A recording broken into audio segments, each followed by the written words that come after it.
तीर्थ यात्रा से लौटे हुए श्री राम की दिनचर्या एवं पिता के घर में निवास। राजा दशरथ के यहाँ विश्वामित्र का आगमन और राजा द्वारा उनका सत्कार। श्री वाल्मीकि जी कहते हैं, भरद्वाज, जब श्रीमान श्री रामचंद्र जी नगर को लौटे उस समय उनका स्वागत करते हुए पूर्ववासीजन उनके ऊपर रास रास पुष्प बिखारने लगे। उस वास्तव में जैसे इंद्र पुत्र जयंत अपने स्वर्गीय भवन में प्रवेश करते हैं, उसी प्रकार उन्होंने अपने महल में प्रवेश किया। वहां पहुंचकर रघुनाथ जी ने पहले पिता को प्रणाम किया, फिर क्रमशः कुलगुरु वशिष्ठ जी को, बड़े बंधु बांधवों को, ब्राह्मणों को तथा कुल के बड़े बूढ़े लोगों को मस्तक झुकाया। फिर सौहार्दों बंधुओं, पिता तथा ब्राह्मण समुदायों ने श्री राम को बारंबार हृदय से लगाया और श्री राम ने भी उनके प्रति अभिवादन एवं प्रिय भाषण आदि यथोचित आदर व्यवहार का निर्वाह किया। उस समय श्री रामचंद्र जी आनंद उल्लास से फूले नहीं समाते थे। अयोध्या में श्री रामचंद्र जी के शोभागमन के उपलक्ष्य में लगातार 8 दिनों तक आनंदोत्सव मनाया गया। उस समय वर्ष से मतवाली जनता के द्वारा सुखपूर्वक किए गए गीत वाद्य आदि का मधुर कोलाहल सब ओर व्याप्त हो गया था। तब से श्री रामचंद्र जी विभिन्न देशों में प्रचलित नाना प्रकार रहन सहन का जहाँ तहाँ वर्णन करते हुए घर में ही सुखपूर्वक रहने लगे। श्री रामचंद्र जी प्रतिदिन सवेरे उठकर स्नान आदि विविध पूर्वक संध्या वंदन करके राजसभा में बैठे हुए अपने इंद्रतुल्य तेजस्वी पिता महाराज दशरथ का दर्शन किया करते थे। वहाँ एक पहाड़ तक वशिष्ठ आदि के साथ बैठकर आदर पूर्वक ज्ञान भरी कथा वार्ता सुना करते थे। भाइयों के साथ तीर्थ यात्रा से लौटने पर श्री रघुनाथ जी प्रायः ऐसी ही दिनचर्या को अपनाकर पिता के घर में सुखपूर्वक रहते थे। निष्पाप भरद्वाज, श्री रामचंद्र जी की प्रत्येक चेष्टा राजोचित व्यवहार के कारण बड़ी मनोहर प्रतीत होती थी। वह तत्पुरुष के चित्त में चंद्रमा की चांदनी के समान आह्लाद उत्पन्न करती थी। सभी उसकी भूरि भूरि प्रशंसा करते थे तथा वह अमृत रस के समान मधुर, सुंदर एवं कोमल होती थी। ऐसी ही चेष्टा के द्वारा वह दिन प्रतिदिन व्यतीत करने लगे। भरद्वाज, तदंतर जब श्री रघुनाथ जी की अवस्था 16 वर्ष से कुछ ही कम थी, शत्रुघ्न और लक्ष्मण श्री रामचंद्र जी का निरंतर अनुसरण करते थे। भरत सुखपूर्वक अपने नाना के यहाँ विराज रहे थे। महाराज दशरथ इस सारी पृथ्वी का यथोचित रूप से पालन कर रहे थे तथा वे महाप्राज्ञ नरेश प्रतिदिन मंत्रियों के साथ बैठकर अपने पुत्रों के विवाह के लिए भी परामर्श करने लगे थे। उन्हीं दिनों तीर्थ यात्रा पूरी करके अपने घर में रहते हुए श्री राम दिन पर दिन कृश होने लगे। भरद्वाज महाराज, दशरथ श्री राम से बारंबार स्नेह युक्त मधुर वाणी से पूछते, बेटा तुम्हारे मन में कैसी बड़ी भारी चिंता पैदा हो गई? वह उत्तर देते, पिताजी मुझे कोई कष्ट नहीं है। इतना ही कहकर कमल नयन श्री राम पिताजी की गोद में चुपचाप बैठ जाते थे। तदंतर एक दिन राजा दशरथ ने समस्त कार्यों का ज्ञान रखने वाले वक्ताओं में श्रेष्ठ वशिष्ठ जी ने पूछा, गुरुदेव श्री राम क्यों खिन्न हैं? उनके इस प्रकार पूछने पर वशिष्ठ मुनि ने कुछ सोचकर राजा से कहा, श्रीमन महाराज, इसमें कुछ कारण है, किंतु इसके लिए आपके मन में दुख नहीं होना चाहिए। इसी समय महर्षि विश्वामित्र अयोध्या नरेश दशरथ से मिलने के लिए वहां आए। उन दिनों धर्म कार्य में तत्पर रहने वाले उन बुद्धिमान महर्षियों के यहाँ एक यज्ञ हो रहा था। माया बल और वीर से उन्मत्त रहने वाले राक्षसों ने एक साथ आक्रमण करके उनके उस यज्ञ का विध्वंस कर डाला।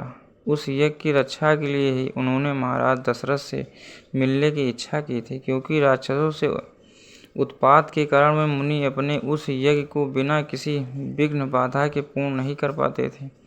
तब उन विनाशचरों के विनाश के लिए उद्यत हो वे तपोनिधि महातेजस्वी विश्वामित्र मुनि अयोध्यापुरी में आए।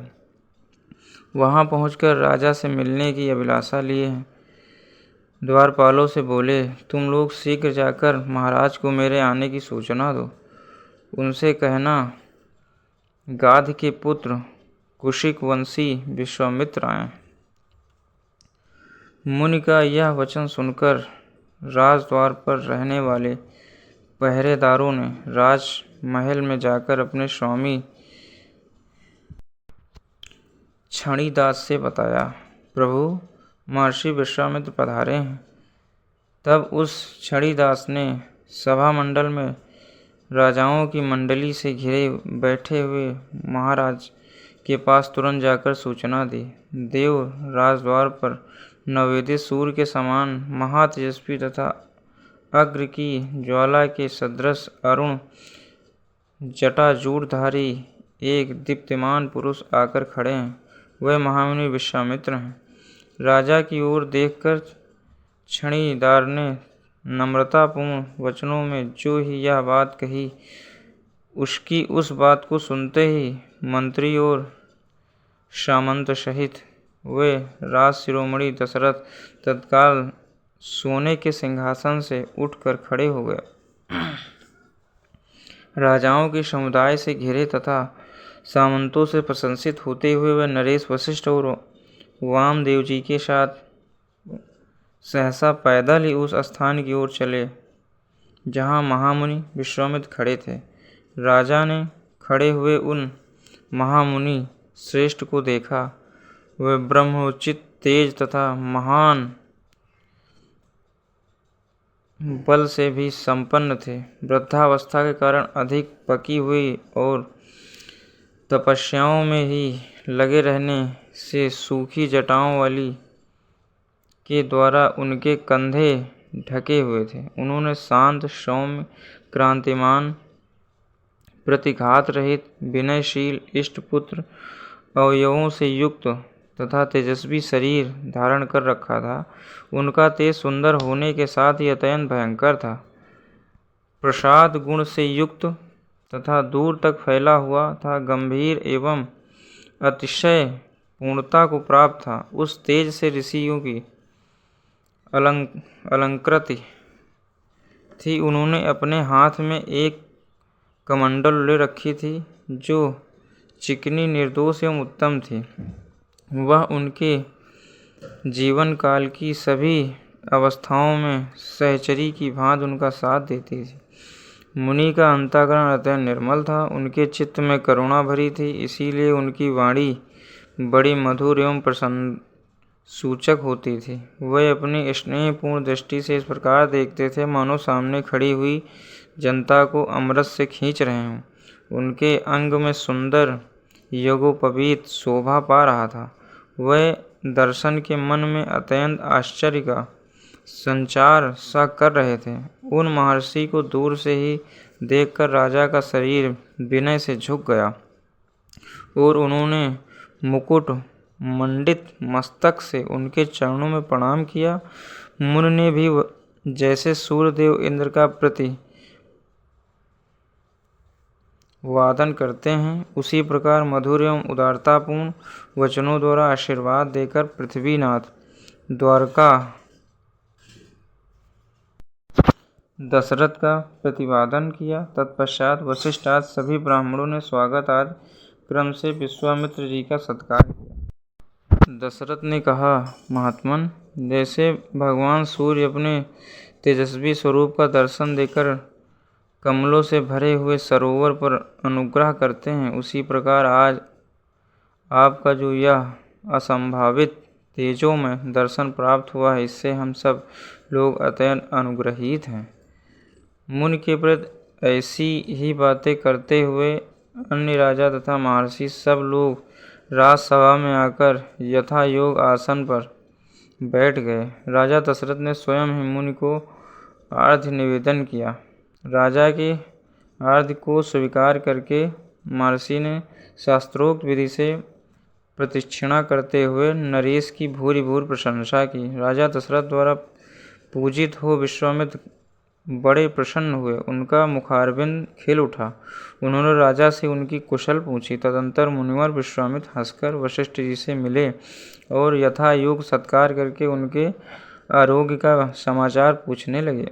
क्षण भर में एक दूसरे से मिलकर यथोयोग आदर सत्कार करके वे सब लोग प्रसन्न चित्त ही महाराज के महल में यथा योग आसनों पर बैठ गए। एक दूसरे के संपर्क में आने से उन सबके तेज बढ़ गए थे। वे सब आदर पूर्वक आपस में एक दूसरे की कुशल पूछने लगे। तदंतर प्रसन्नचित्त एवं पवित्र राजा दशरथ ने हाथ जोड़कर मुनि से कहा, विप्रवर, आप परम धर्मात्मा तथा दान के उत्तम पात्र हैं और सौभाग्यवश यहाँ पधार गए। बताइए आपकी सर्वोत्तम अभिलाषा क्या है? मैं आपकी कौन सी सेवा करूं? भगवान, पहले आप महर्षि कहे जाते थे, किंतु तपस्या ने आपके ब्रह्म तेज को प्रकाशित कर दिया। आपने ब्रह्मर्षि का पद प्राप्त कर लिया। अतः आप मेरे द्वारा सर्वथा पूजनीय हैं। जैसे गंगा जी के जल से स्नान करने से मुझे बड़ी प्रसन्नता होती है, उसी प्रकार आपके दर्शन से भी हो रही है। वह प्रसन्नता मेरे ही तल को शीतल सा किए देती है।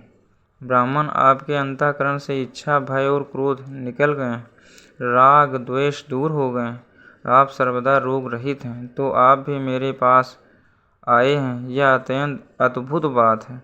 यहाँ पधारे हुए आपका दर्शन, पूजन और वंदन करके मैं अपने में ही फूला नहीं समाता।